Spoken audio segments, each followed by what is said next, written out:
Well, hi, hello, and welcome to IT Solutions for Unified Communications and Collaboration Pain Points. Now, today's exciting webinar is sponsored by AVI SPL. My name is Jess, and I am very happy that I get to be here with you today to dig into this fascinating topic with our host and some incredible experts that we have here with us. And we've got this whole fun and interactive conversation planned for you today. It is going to be a great day. Now, I'm going to get the whole crew on out here with me in just a moment, but I want to go through a few of the housekeeping points to help you get the most out of your time here with us today. So let's start with a little bit of a guided tour of your audience console. I'm going to bring your attention on over to the questions section. Now, this is the best place to get involved, get interactive, post all those insightful questions, all your wonderful comments, your feedback, your ideas. We want to hear from you throughout the day today. In fact, let's give it a little bit of a test run right now. Make sure limber things up and make sure you're alive, awake, alert, and enthusiastic out there. So you can give a little test run, say hi, say hello to the community that's here with us.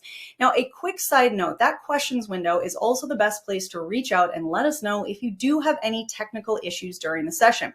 I want to remind you before you do that, a browser refresh is going to clear up any of the more common tech issues, slides, audio, things like that not advancing. But if that browser refresh doesn't work for you, don't worry about it. Just shoot us a message in the questions window and our team will be there to help you out. All right, the last thing I want to point out is the handouts tab. Please do go check out some of the resources and follow-ups to our conversation that are in that handouts tab. It is such a great way to make sure that you're able to recall all of the fascinating things that we're about to explore together today. So make sure you open that and save that for later. Now, it is not just awesome content that we are giving away today. We also have a $250 Amazon gift card. Now, that will be a prize drawing at the end of our webinar. Of course, you do need to be here in live attendance during the webinar in order to win that prize, and all winners must meet the prize terms and conditions. If you're not sure what those prize terms and conditions are, no problem. We have the full T's and C's listed for you right back in that handy dandy handouts tab that we were just talking about. So click in, scroll down, you'll find that there. All right, well, that's it for the housekeeping. Quick and easy. Now it's time to get into our content. I am very happy that I get to introduce you all to our incredible host who is going to lead us through this fascinating conversation. And that is, of course, the one and only Cindy Davis, webinar moderator and content director at AV Technologies. Cindy, I'm going to bring you on out here with me. Thank you so much for being here with us. Thanks, Jess. What a wonderful introduction. So happy to be here. And this is really a great topic. Can't wait to get started. And really, as just mentioned, ask your questions throughout the hour because I'm going to interrupt. It's going to be hard, but I'm going to interrupt our panelists and ask them questions. So just keep those questions coming. If anyone can do it nicely, Cindy, it's you. I'll bring our wonderful speakers on out here with you.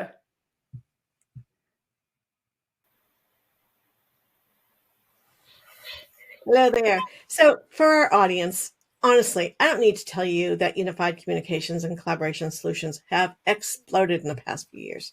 And that's not only endpoints and hundreds or thousands of meeting spaces, it also includes digital signage throughout the enterprise. So luckily, we have Karen Kolzinski, VP of Products and Services, and Jared Leader-Handler, VP of Global Services, Sales from AVI SPL, to help bring this topic into perspective for IT teams needing to manage the full ecosystem. So Karen, why don't you start us off? First, for those who may not know AVI SPL, tell us a bit about the company, and then why is the company releasing a new enterprise managed services program? All right, Cindy, thank you. And first, thanks for having me. And I promise to make it easy on you if you need to interrupt me. So for those of you who don't know, AVI SPL is the world's largest video collaboration solution provider. We've been doing this for over 40 years. We operate in almost 70 countries worldwide.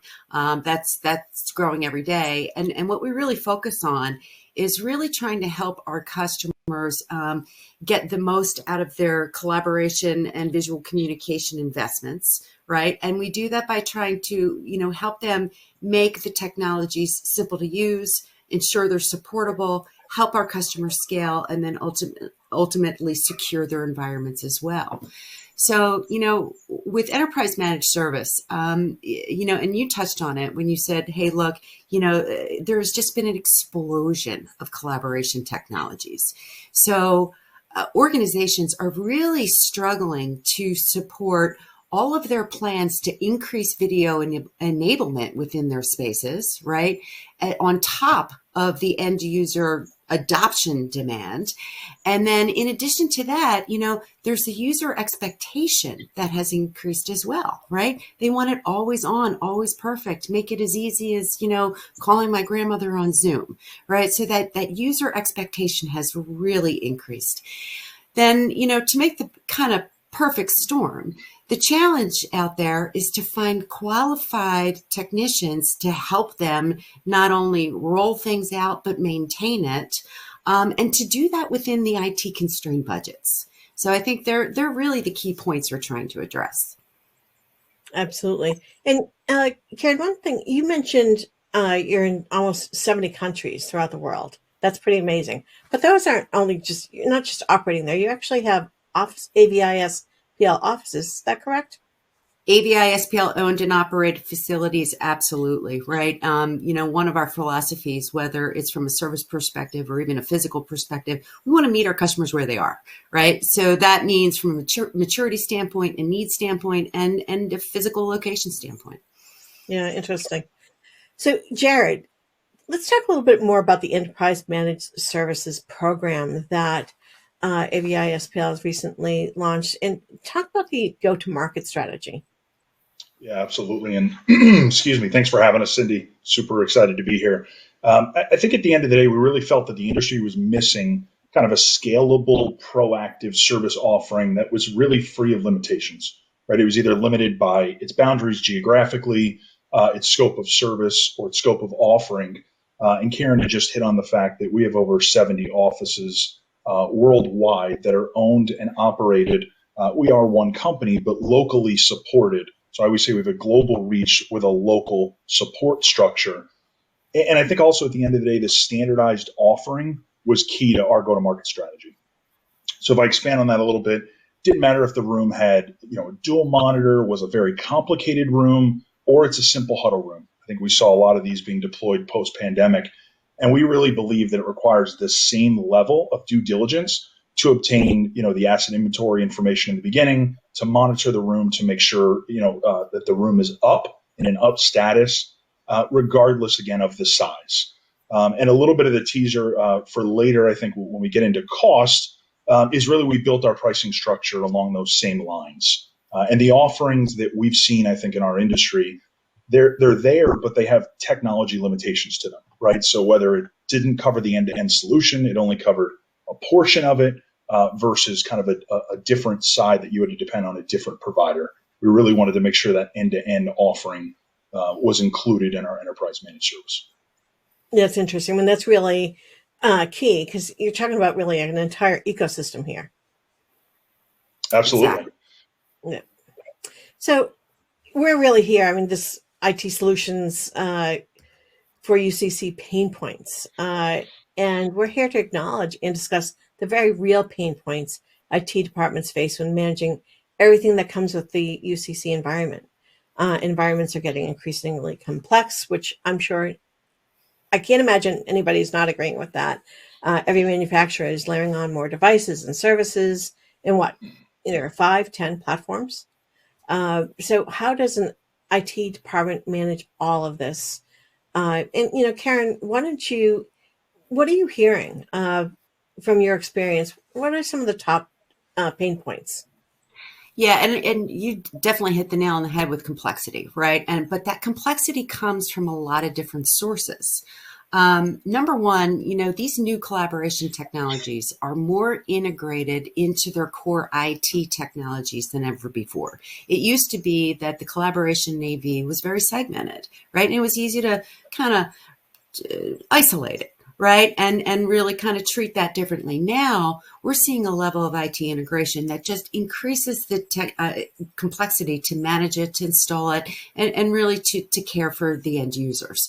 Part of that is also the cloud platforms. So to your point, there are multiple cloud platforms, whether it is the UCC platform itself or optional and required third-party management applications, which means you've got this fractured approach to provisioning to management to policy setting that makes things very, very difficult to manage.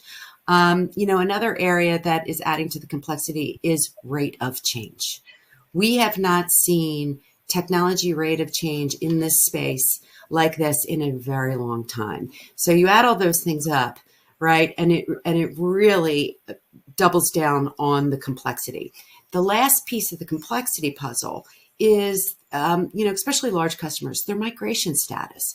Most customers are not out there flipping a switch going from one platform to another. They're in some state of mid-migration. So they're not only supporting the new technologies, they're supporting the old technologies as well, right? So complexity is number one. And I spoke about it a little bit earlier. With all that complexity, at the same time, you have an increased customer experience expectation. That just, there's less patience for it, right? They want it to work. They want it to work in the office the way that it works at home, the way that it works on the road. So that just adds more pressure. And then finally, there's no technology conversation that occurs in modern times that we don't talk about the challenges in securing your environment, right? So there's a lot of focus, a lot of pressure, right? And sometimes not a lot of answers in that area. So they're really the pain points that we hear most frequently. Cindy, I'd love to jump in if you don't mind and share a few that I've experienced. Yeah. So I get the pleasure of spending a lot of time in the air and flying around the country and the globe. And I think one of the main challenges that I see is the disparity across enterprises. So many of our customers, I think, face some of the same challenges that we face, especially when we're traveling. Just as an example, last week I was able to head to the north and kind of enjoy the last bit of cool air. Being a Floridian, I went to Toronto and then down to Houston before I ended up coming home. And when I visiting clients and when I was in their facilities, both in Toronto and Houston, both meetings started delayed. And both meetings started delayed because the individual that owned that room, it took them a few minutes to understand the landscape of the technology in the room, how to start the meeting. The far end couldn't hear us well enough. We had to lower the shades, right? So there were numerous, pain points. I hate to, use the word back, right? That they face in a UCC world. And it's apparent that as we move forward with this hybrid, I don't want to use the word return to office, right? But this hybrid strategy, we've got to make sure that, meeting intent is important. And I always say, if I'm coming into the office, like both of my trips were to Toronto and Houston, and came into their office to meet in person, there's nothing more challenging than that experience not going well, right? Because if that was the case, why would I have flown 5 hours to get from where I was to be in a room, deal with parking, deal with traffic, to then have, a poor experience? Now with technology and how far it's come with various platforms like Microsoft, Zoom, and others, really they've taken meeting equity, I'll say, to another level. And they've been able to leverage technology to make sure, even on a platform like this, that we all feel like we have a speaking part. We're really in the same room together. So the experience or lack thereof that you could have in a room, I think to me was an imperative pain point that really, Karen in building this offering had to solve. And I really think she's done just a tremendous job doing it. So we're getting questions in already, and please keep them coming. Can you share some best practices for integrating UCC solutions with existing IT infrastructure to ensure seamless operation and maximum efficiency? And I know we're going to be covering a lot of this, coming up as well. But if you could just a couple good best practices. Well, oh boy, it's a broad topic, right? And I will say it depends on your technology, right? So, and information is power, and we take this approach in our enterprise managed service. We need information to make sure that we're effectively supporting your environment. So in this case, our pre-sales and our sales organization is highly trained to come out, understand the current investment that you want, work with you and talk to you about the user experience that you need.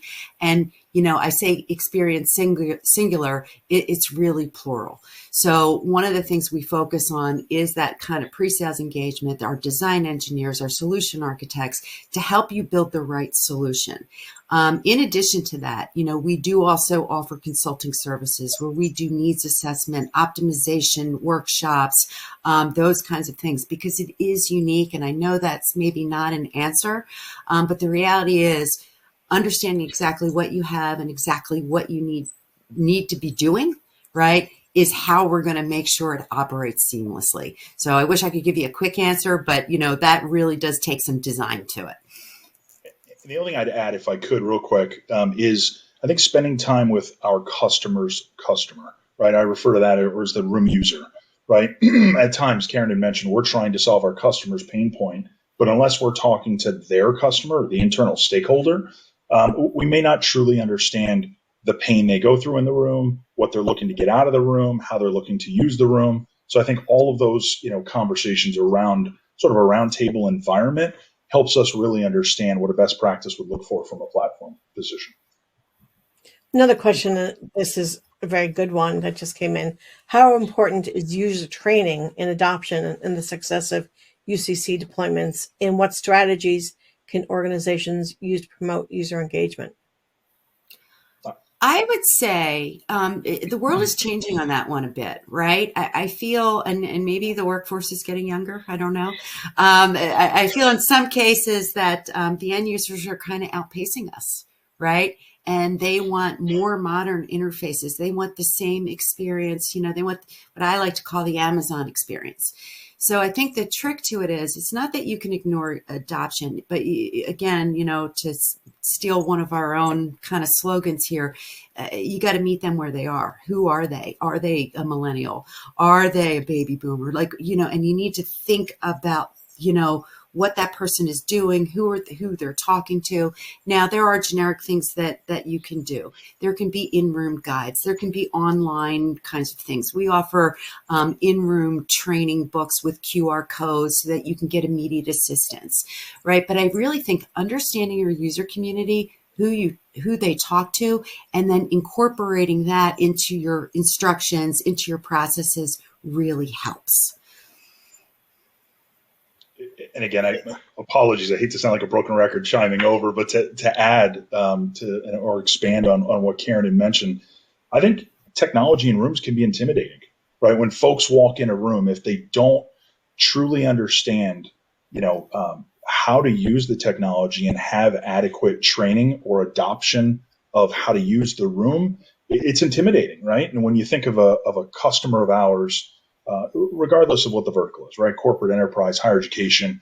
I always say the top 3 expenses on a customer's, or a company's balance sheet usually is real estate, people, and then technology investments. So they're making the money, or they're spending, the money in the investment. What about the day 2 of utilizing the room and then supporting the room again for, successful uptime? Because if it doesn't run, then what was this investment in the front? It was all but wasted for.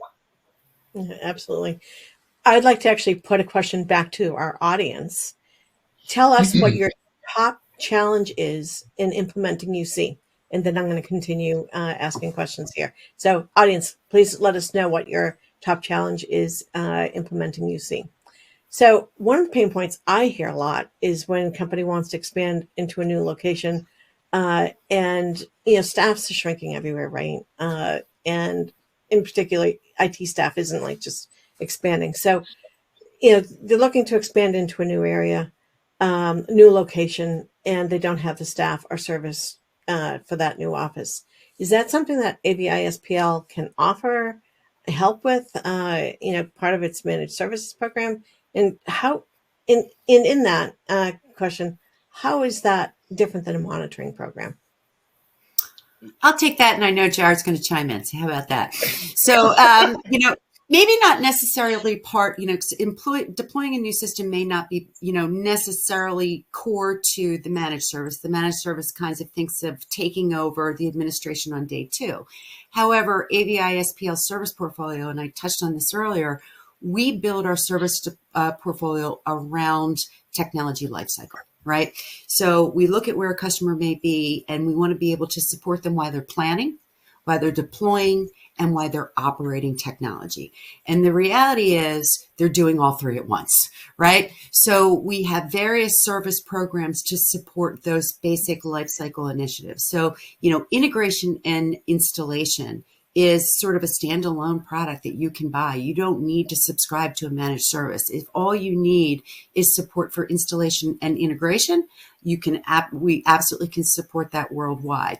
Same thing and then when you get to a managed service, we've got processes that basically say, hey, if we're supporting you from an installation and integration standpoint, we'll then take the processes to seamlessly add you into the day two support services, whether it's just straight, maintenance and support, or it's a fully blown managed service. Now, to your other question about what's different about monitoring, we segment those. There's a clear beginning and end to each one of those activities. We want our services to be modular enough that customers don't have to come to us and buy everything we sell, right? If they only need help in a small area, right, we want them to be able to carve out that piece. If they want to completely outsource it, we want them to be able to do that as well. So I hope that answered your question. I think that did. In Jared, I'll give you a minute. But one of when folks were responding to the question I asked, one of the big ones here is I'd asked, what's the biggest challenge, and they said time. So I'm feeling with what you're offering here that's one of the things that you can really help with is time. Yes. Yes, time is valuable. Time is definitely money, right? And there's lots of ways to solve that based on, and again, back to meeting our customers where they are. Well, time is variable based on, also skill set, right? So is it taking more time because you've never done it before? Is that an ideal thing to hand off to a partner? Or is it taking more time because you're splitting yourself across 40 million different things? So how do we alleviate some piece and let you focus on others? So that is all kind of what I consider the service design, right? And figuring out how to get the biggest bang for your buck, right? What are you really, really good at? Go do that. Where do you need help so you can focus? We'll take that off your plate. Yeah, and I guess if I just expand on that, again, another recent trip of mine, I was spending time with a customer in Charlotte, and they have operations in the Midwest at a large city, and then operations based in Charlotte. But they had 6 satellite campuses, and there's folks there that depend on technology in those rooms to function. Unfortunately, to your, I think, comment before, Cindy, they don't have staff there. They're just shorthanded from a personnel reach or size of the deployment in those 6 locations. They're reliant on folks in the Midwest and in Charlotte to help support them, which is fantastic. Remote support works, a majority of the time, but for the time that it doesn't, now we've got individuals in one of those 2 cities scheduling a flight, getting on a plane, flying to that city. It may take a day or 2 before they get there to be able to troubleshoot the room in person and find out what the challenges are. So this client and us discussed the enterprise managed service offering for them would be great in those remote locations where they can rely on us and not have to, deploy themselves and become ineffective to spend 3 or 4 days to visit a city for 3 hours and get a room up and running. And then they would just leverage a different technology for the 2 areas that they have full staff in. So again, our numerous, technology offering addresses their high profile rooms in those spaces. And again, now we rely on the boots on the ground from our team in the satellite locations to really make sure that they deliver, on an ever-changing landscape of technology that's out there. Yeah, and I'll jump off that a little bit too, right? One of the big changes with our enterprise managed service is focused on being able to be the single source resolution provider, right? If you look in the market for a lot of managed services, basically you're going to hear the term, remote managed service. And what is not included is dispatch. And the reality, they require you to buy another maintenance contract or maybe do it yourself or, those kinds of things. But when you really look at being able to be that single source resolution provider, you not only have to be able to have some ability to resolve remotely, but you can't stop and wait until you've figured out how, who's responsible for field, right? You have to include that because there are always going to be times that you need people, that their parts need to physically be replaced. So we've incorporated that into our solution. One of the reasons we did that is, we talked about time. Well, there's another time measurement in terms of mean time to repair. we are very, very focused on minimizing that mean time to repair window, because while it's time for us, it's also time for the end user who can't use the technology. And we're very focused on shortening that window. Well, great conversation. And I got a question that has come in that I was going to be asking next anyway.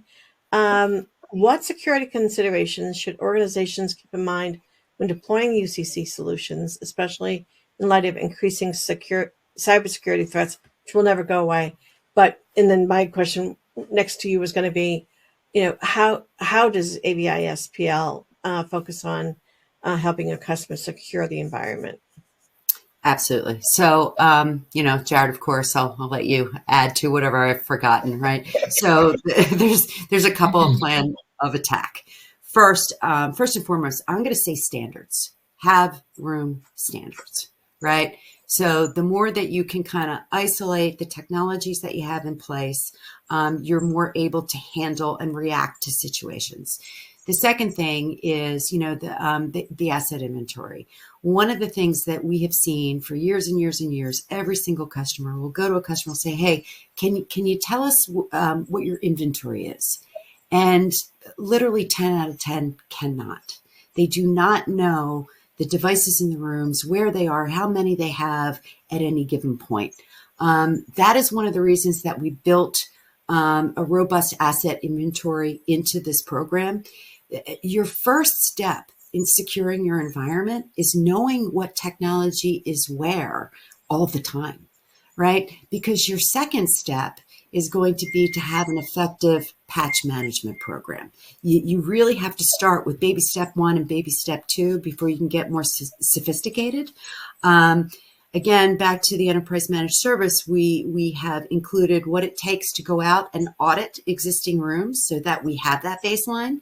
That again ties us back to reducing that mean time to repair. So, there's that aspect as well. But we capture the inventory, and then we have processes and tools built in place to maintain that inventory over time so that anytime you know exactly what you have and where you have it. Then from the cloud administration and configuration management standpoint, we kind of marry those two things together. We will leverage manufacturer cloud management tools on the customer's behalf to help them build effective application and firmware patch management programs so that it is done, right? When there is a vulnerability, it's posted on the internet. Everybody knows it's out there. So that it is a backdoor right into your system that's right out there on the internet for folks to know. You have to protect yourself through good patch management. So, which is why we incorporated that in the enterprise managed service. I think you really covered a lot of it. The only thing I'd really add, if I could, is, and it's a bit homegrown, is just our reach, right? At the end of the day, you want to limit the amount of folks that have access to your enterprise. And what better way than to rely on one company to address your global reach and your scale, rather than having to rely on individuals in various countries or various regions of the world. So at the end of the day, when you've got AVI SPL looking at your enterprise end to end, like we talked about in the beginning, now there's a sense of reliability. There's a sense of control for that customer to say that I know all roads lead back to this one partner that are going to help us execute on our deliverables. Interesting. I'm looking at some questions coming in, and there's Good really ones. a lot. Yes, and a lot around security as well. This just happened to some coworkers at a presentation. Not going to mention the company name. They did not have an understanding of the equipment and connections. So I feel, I feel you guys. So, very interesting. And actually, even just traveling, I mean, you're going to do a presentation someplace else, and it's still your system. I mean, how do you do that? I mean, how do you ensure that there's security there as well? Again, it comes back to standards and understanding your use cases and your B2B communications, right? You got to look at all of those use cases, build your technologies around those use cases, and how, when, and where people communicate. then you're protecting yourself in the early design, and it doesn't happen by accident, right? Yep. So another one, proactively resolving issues before users detect them is the primary goal for me. How will managed service? Yep, absolutely. How will the managed services address remotely resolving issues before they're detected by users? Yes. And also follow up to that, also what room technology should be used to best leverage the remote support of the managed service? I'm not sure you can answer all those questions, but I'll try to answer them in one answer. You can tell me if I don't get them all. So I think what we're getting to is, monitoring, right? So we basically have a global help desk, operates in multiple countries around the world. We have multiple methods for device monitoring.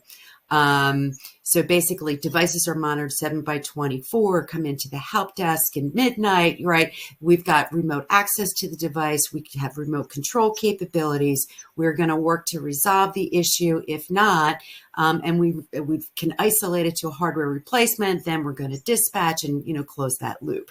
So another thing that we have, however, built into the managed service is also preventative. Yes, proactive in terms of monitoring, but we did also feel that preventative maintenance was an important part of the service. In fact, even prior to service launch, while we're out there doing your audit, the very first thing we're going to do is we're going to audit the devices that are going to be covered, and we're going to do a preventative maintenance check. We're going to make sure it's operating day one. We're going to follow up every year and do another physical preventative check, right? Because as I say, you can't do everything remotely, right? There are times you need hands and eyes. So we made that acknowledgement in the package and have included it. And we feel that really it's necessary to have the highest availability. Now on the back end, we also have automation tools that we can automate some preventative maintenance or proactive maintenance. So depending on the event, so let's say we know a particular technology starts to, have a high failure rate after a certain amount of days, or when it reaches a certain CPU temperature, we can schedule kind of preventative activities like remote reboots that alleviate those pains, right? So it's all about getting that monitoring data, analyzing that monitoring data, and figuring out how to get ahead of it, which is a big, big part of the service.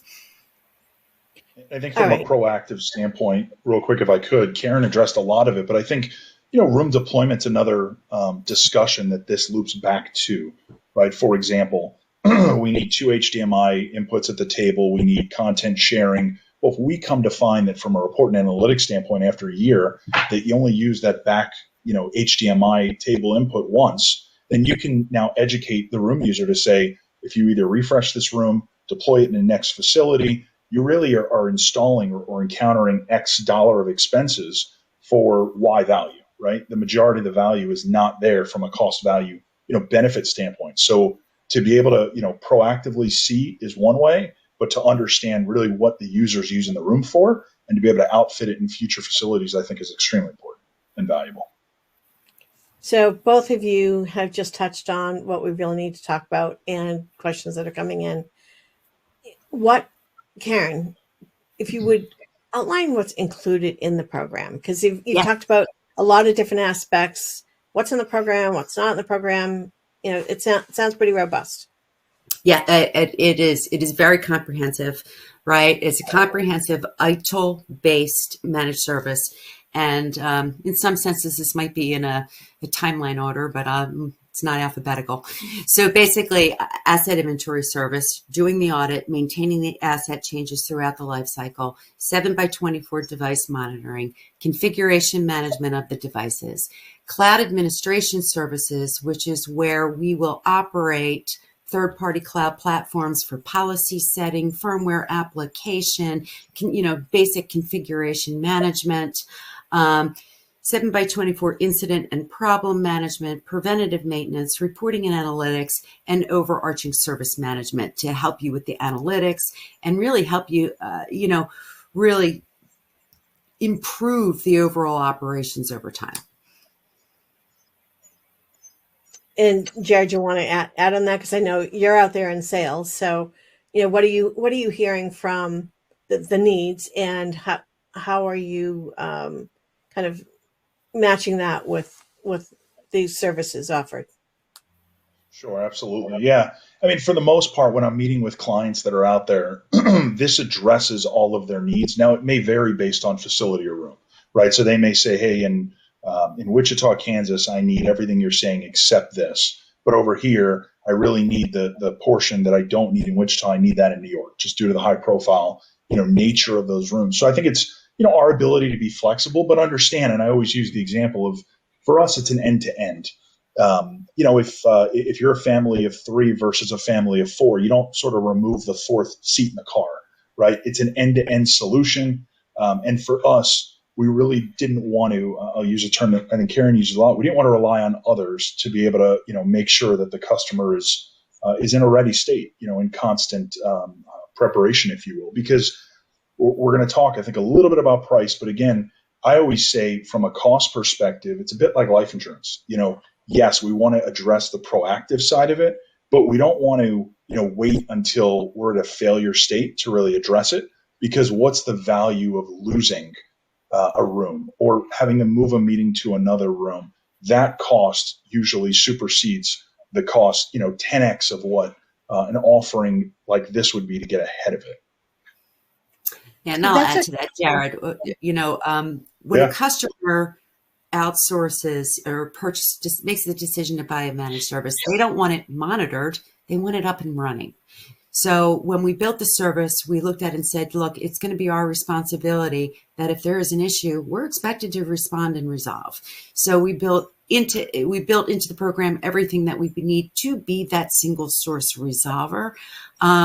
You had said something that I forgot to mention on what's included, and I think this is an important point. A lot of services will look specifically at the room only.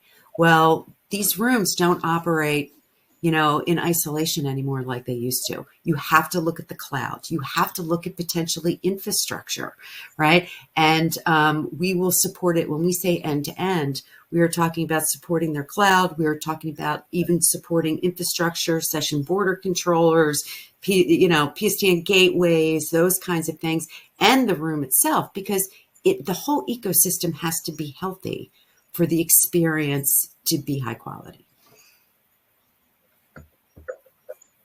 Absolutely. Jared, and questions coming in, how much, because it sounds like with all these rooms, that could certainly add up. And if you've got a small room, do you really want to pay for a small room when you want to maybe put all your money into one of the larger conference rooms? So talk a little bit about the price.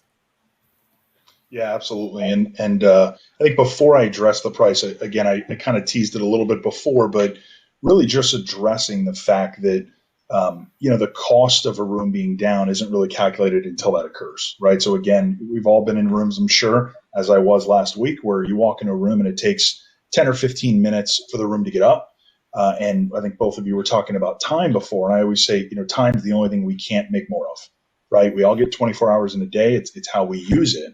So to find another space or room really delays the meeting. That maybe it's 10 or 15 minutes that's lost in a 30-minute meeting. That's as a percent. That's a pretty big percent of that time we've dedicated to spend with each other.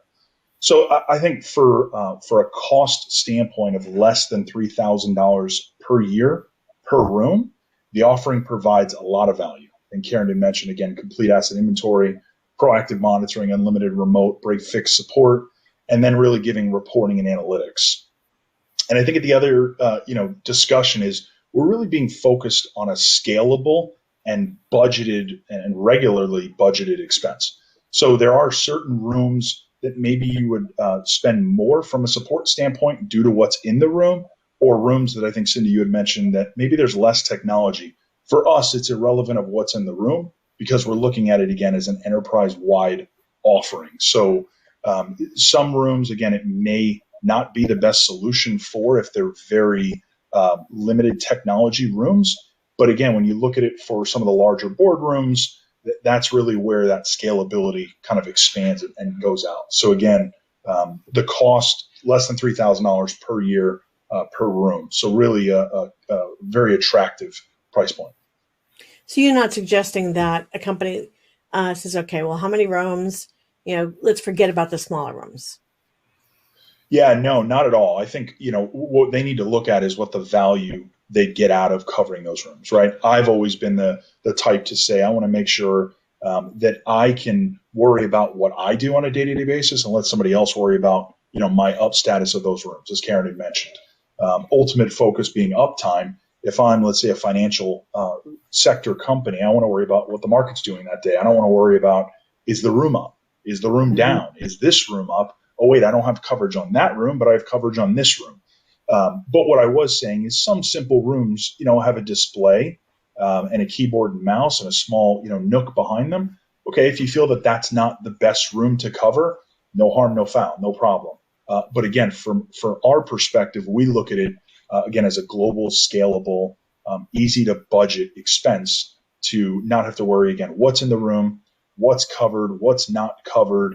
And it's also portable. So if you're covering rooms today and you decide either through a merger or acquisition that you sell off a part of your business or you close down a facility or open a new one, you have the ability to say, hey, this building over here is now more important or critical to us as a business versus the one we were covering before. So we're going to lift that coverage up, move it over and cover a new facility.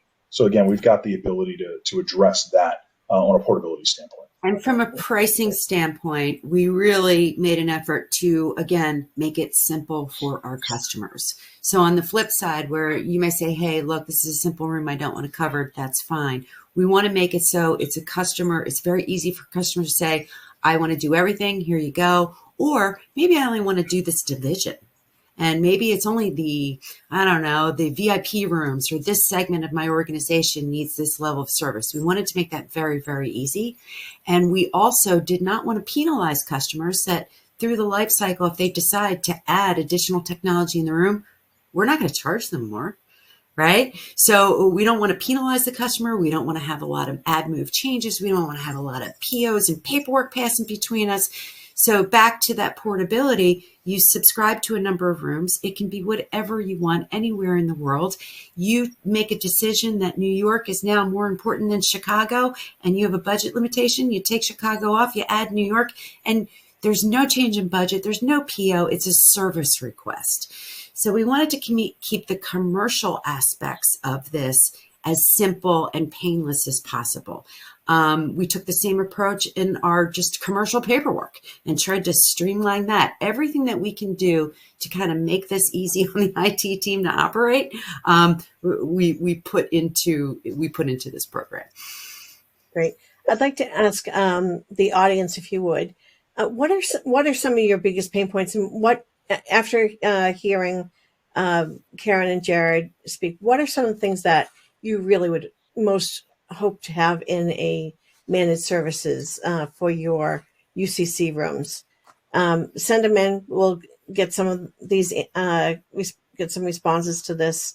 And, I think, I would imagine anyway, I've heard from several people, the fact that everybody went home and had to use this type of thing. So at least there's an expectation now when you go into the office that it does work. Mm-hmm. That these, whether it's, Zoom, Teams, or whatever you have, it works. Because when basically, pretty much I work from home, I start up, it works. And yes. I work just north of Cambridge, farmer land, and I've got a lot of neighbors who won't go into the office because it takes them way too long to get the technology to work, and they may as well just not go into the office. Yeah. So that's really been pretty amazing. So thankfully, a lot of people at least know how to use the basic technologies and aren't as intimidated. So you mentioned earlier, the intimidation process. What would you say? Do you have some tips for making it less intimidating? Wow, that's a good question. Karen.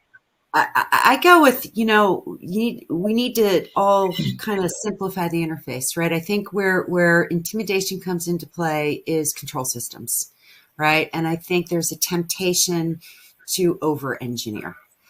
So again, I keep going back to understand your user, get the voice of your customer, make sure you understand who they're talking to, have them participate in the design of the rooms. And then I can't not press standards, right? There's nothing worse than you go into this room and maybe there is a hardware problem. So, okay, they move to another room. Well, it's completely different, right? So standards really help someone get acclimated. And if we can not over design, right, and design to our actual user, confirmed needs, I think we're all going to be a lot more successful. And I think if I sum up, what Karen was saying, and I would just address it as less is more. At the end of the day, is one touch join.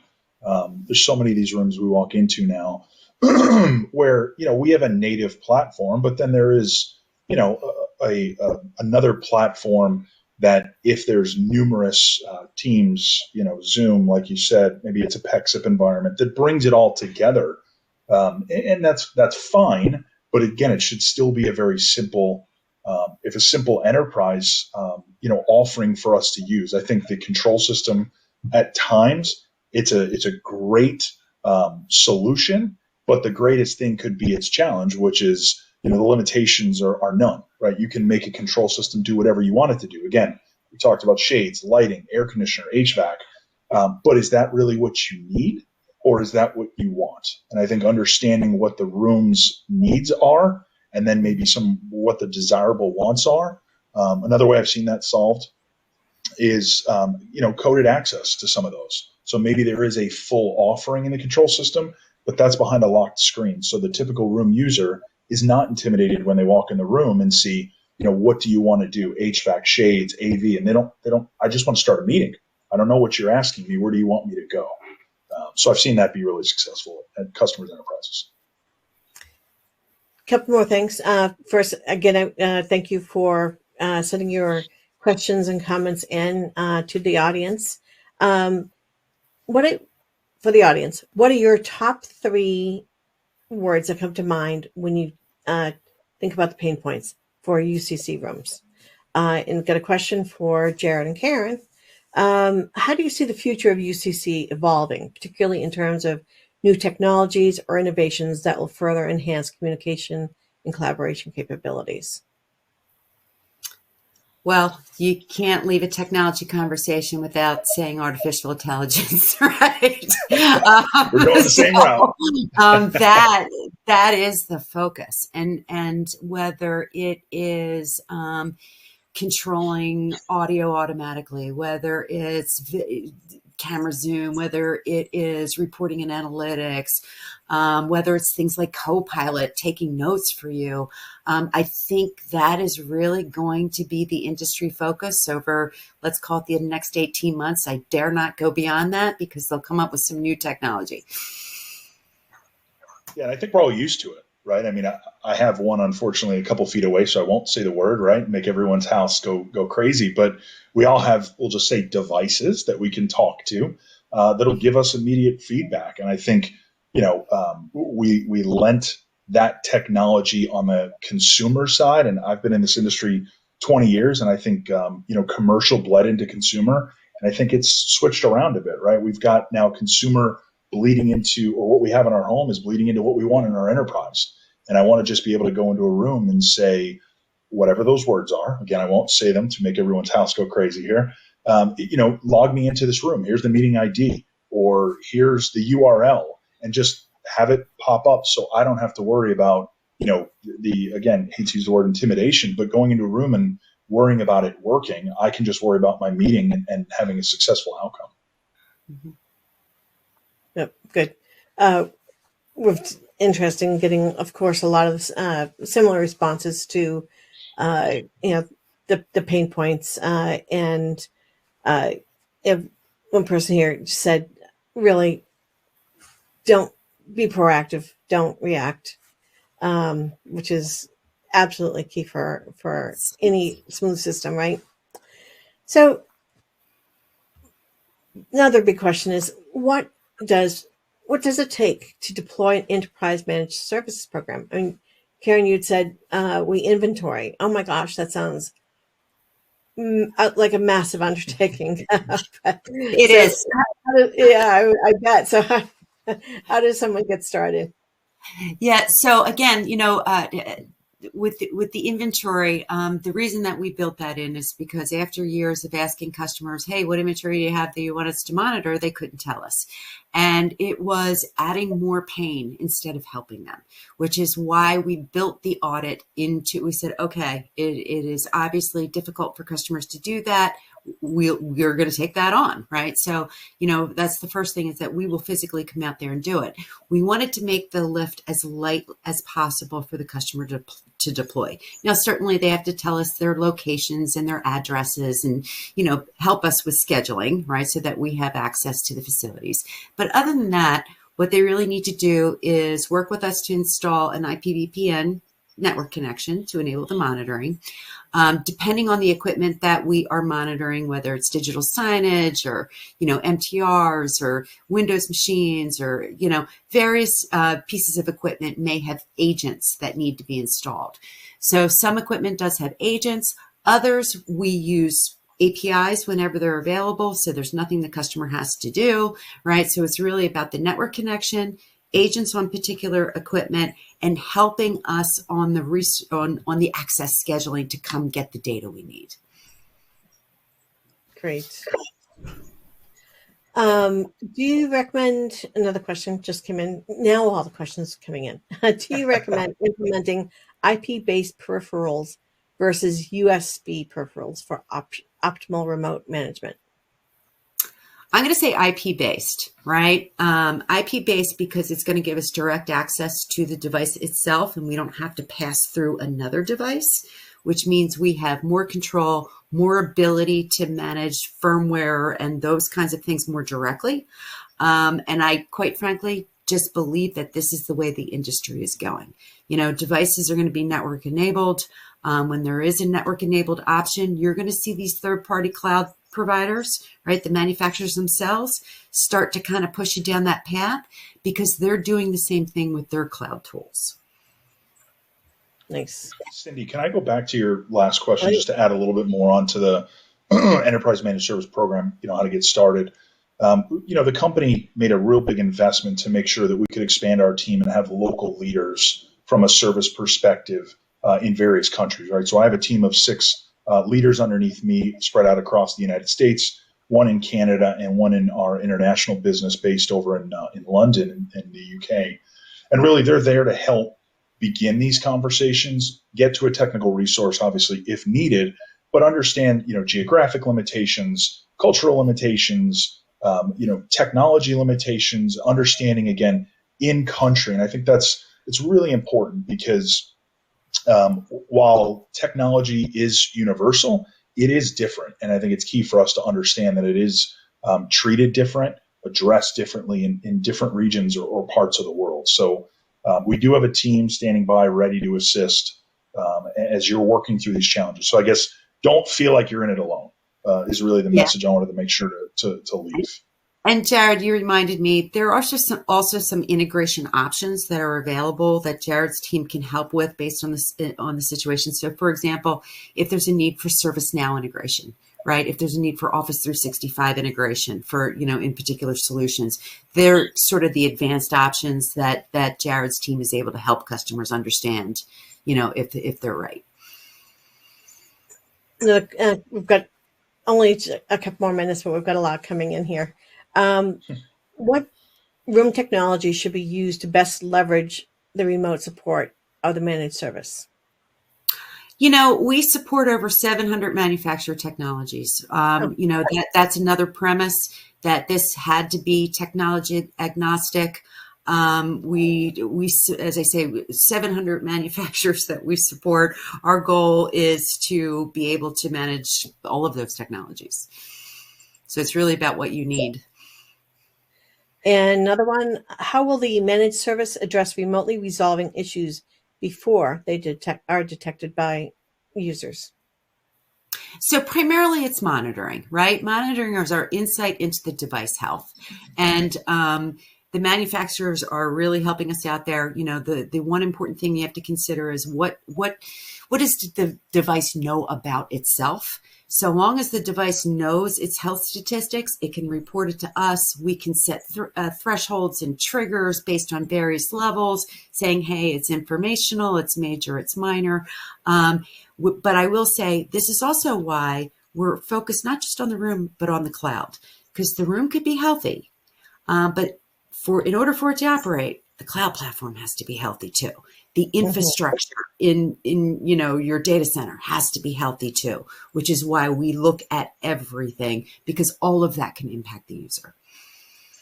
And maybe for the last time, if I just add in, we're all used to sort of room sweeps in person, but to Karen's point, if you're doing them, we can't do them when the rooms are in use. So that's where I think we get to leverage the ability to do them at 1 a.m. or 2 a.m, and we've got now a 6-hour runway.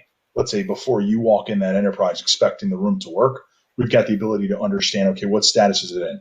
If something is challenged, that we get a negative feedback, we've got folks, again, in Germany and London and other areas of the country that are wide awake while we're all sleeping and sort of counting sheep here, to start fixing that room, get the room back online, and then message the customer to say, we found your room was down, we fixed it, here's what we did to address it, and you should now find your room in a ready state. So I think that is really key to that proactive serviceability.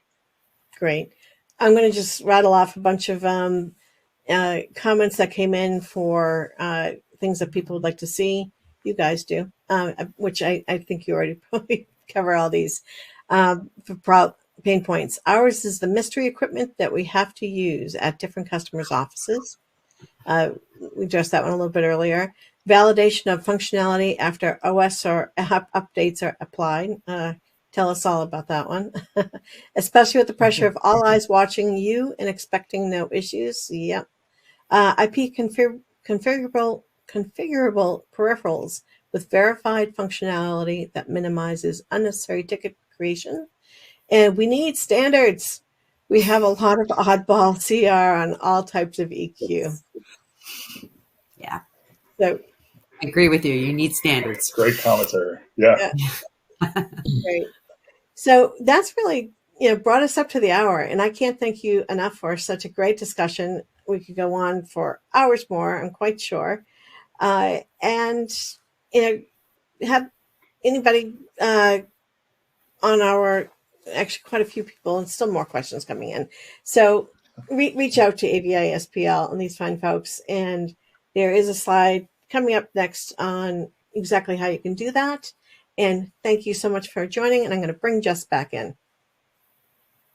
Thanks Thank for having you, us. Karen and Jared. Thank you. Thanks. All right. What a great conversation. Cindy, that was such a blast. I learned a ton. I was on the edge of my seat all the way through and laughing throughout. What a wonderful combination of good times and good info. And the audience is just hopping today. We're getting so many great comments, lots of thank yous, lots of high fives. Adam says, awesome presentation. Laura says, thank you. Gretchen says, thank you. The good vibes are rolling, Cindy. Love it. All right. Well, speaking of good vibes, I'm going to go ahead and give away a prize. So I'm going to send you on your way, Cindy, but thank you so much for leading us through that fascinating conversation. Thanks, Jess, and thank you, everyone. All right. Well, we are going to get into a live prize giveaway now. And before I do that, I do want to remind all of you, if you haven't already done it, head over to the handouts tab. Make sure you got that handout from AVI SPL, top considerations when choosing a managed service provider. So obviously, if you're in this process right now, you know that there's a lot of research to be done when you're trying to figure out how do you go about this choice? How do you find the best managed service provider that's going to meet your organizational needs? So this is a fantastic handout, a fantastic follow-up to the conversation that we just had and that we got to be a part of today. So make sure you've got that handout downloaded, save that for later, because I promise you will want that. Before you go anywhere, I said prize giveaway. Let's get into our prize giveaway. We have a $250 Amazon gift card that is going to someone who is here, live, present, and a little bit lucky at our webinar today. And that special someone is John Dunlap from Texas. John Dunlap from Texas. Congratulations to you, John. As always, we will be in touch with you about your wonderful Amazon gift card after we wrap up the webinar today. Well, with that, on behalf of the AV Technology team, I want to once again thank AVI-SPL for making this webinar possible, especially to our incredible host, Cindy, our expert presenters, Karen and Jared. What a fascinating conversation. All three of you have given us so much to think about today. And that, of course, brings me to my biggest thank you, which goes to all of you here joining us today for participating, for giving us your pain points, for giving us your thoughts, sharing some moments and experiences together, and really participating in this conversation at such a wonderful level. I do want to remind you all that all the questions you asked will get sent to the team, so you will get responses back. So if you have any last questions, sneak them in. And even just all the wonderful high fives and thanks. You guys rocked it. I agree. Lots of congrats coming in. And just the good vibes today are a lot of fun. So thank you for taking time to be a part of this conversation with us today. I hope that we'll get to see all of you at a webinar again soon. And until then, have an absolutely wonderful end to your day.